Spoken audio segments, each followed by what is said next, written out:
Hello বন্ধুরা, সবাইকে স্বাগত আমার আরেকটি মিনি ব্লগে। এদিন ছিল শুক্রবার, আমি আর আমার হাজব্যান্ড মিলে যাচ্ছিলাম দরগার দিকে।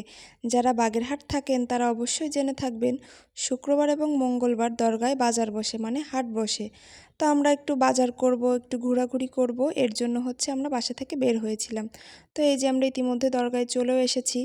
দরগায় আসলে শুক্রবারে প্রচুর লোক হয়, যেহেতু পাশেই বাজার হয় এবং শুক্রবার ছুটির দিন, সবাই সবার পরিবার নিয়ে ঘুরতে আসে।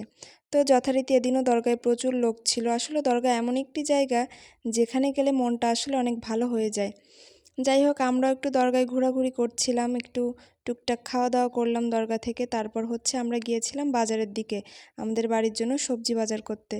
তো এখানে শুধু সবজি না, এখানে আপনার সংসারের সব কিছুই পেয়ে যাবেন। পাশে বড় একটা মাছ বাজার আছে, আসলে সেখানে আমাদের যাওয়া হয়নি। তো যাই হোক, টুকটাক বাজারঘাট করে আমরা আমাদের বাড়ির দিকে রওনা হয়েছিলাম। এই অল্প কিছু সবজি আমাদের ঘরের জন্য নিয়েছিলাম। যারা আমার ভিডিও দেখেন তারা অবশ্যই একটা লাইক করবেন, এবং যারা আমাকে সাবস্ক্রাইব করেননি, আমার ভিডিও নতুন দেখছেন, তারা অবশ্যই আমার চ্যানেলটিকে সাবস্ক্রাইব করবেন। ধন্যবাদ।